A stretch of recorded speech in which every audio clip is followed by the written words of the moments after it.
យើងចង់ចាប់ផ្លូវអញ្ចេះដល់ពេលលទ្ធផលចេញអញ្ចេះអញ្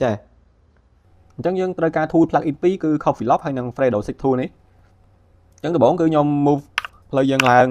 20 ម៉ែត្រសិនដើម្បីយើងស្រួលមើលហើយ face នេះគឺយើងអត់ត្រូវការទេដោយសារវា face មួយអញ្ចឹងយើងពិបាកចាក់ texture អញ្ចឹងខ្ញុំ delete វាចោលហើយ សាច់ខាងក្រៅក៏ខ្ញុំ delete ចោលដែរហើយសាច់ខាងក្នុងគឺយើងយកសាច់ខាងក្នុងនេះមក offset អញ្ចឹងខ្ញុំ offset 8 ម៉ែត្រមក8 អញ្ចឹងគឺបានប៉ុណ្នេះយើងលុប line នឹងចោលលុប face ចោលអញ្ចឹង line ខាងក្រៅគឺយើងត្រូវការលុបដែរដោយសារបើយើងចុច plugin មួយនេះវាអត់ជាប់ទេអញ្ចឹងគឺយើងត្រូវការលុប line 1 2ដើម្បីឲ្យវា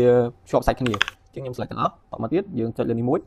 ហើយយើងដោះកន្លែងនេះយកតែមួយបានហើយ segment ដោយសារយើងត្រូវការតែប៉ុណ្្នឹងទេអញ្ចឹងខ្ញុំគ្រីសមកអញ្ចឹងបានប៉ុណ្្នឹងហើយគឺយើងចូលទៅចាក់ texture របស់យើងដូរដំបូងគឺយើងត្រូវដូរ texture លើផ្លូវនេះសិនដើម្បីយក texture នេះមកដើម្បីចាក់បានអញ្ចឹងតមកទៀតខ្ញុំ select texture នេះយើងចុចកន្លែង select នេះយើង select texture ហ្នឹងមកហើយ texture របស់យើងគឺនៅលើហ្នឹងហើយយើងប្រើ tool Fredo នេះTrue Paint អញ្ចឹងបើសិនជាវាអត់មានទេយើងចុចកន្លែង Fredo 6នេះភាគច្រើនគឺមាននៅក្នុងខាងក្រោមនេះយើងចុចលើនឹងមួយមកគឺវាលុបទាំងបែបហ្នឹងមកហើយអ្វីដែលយើងត្រូវយកគឺយកចំណុចនេះយ៉ាងហ្នឹងហើយយើងចាក់នៅលើផ្លូវយើងមួយមកអញ្ចឹងគឺផ្លូវយើងបានប៉ុណ្្នឹងហើយតោះមកខ្ញុំចូលទៅភ្ជាប់សាច់វាសិន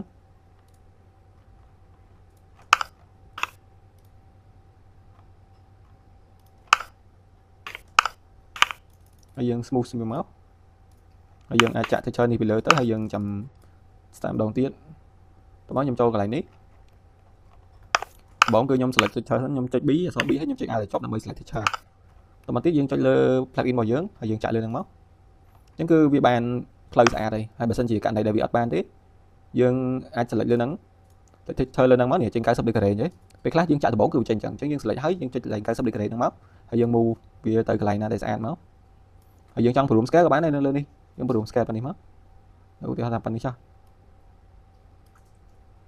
អញ្ចឹងគឺយើងទទួលបានផ្លូវដែលកោងស្អាតទៅតាមគំនូសហើយខ្ញុំ move ចុះទៅវិញ20 ម៉ែត្រទៅអញ្ចឹងនេះគឺជាលទ្ធផលសម្រេចរបស់យើង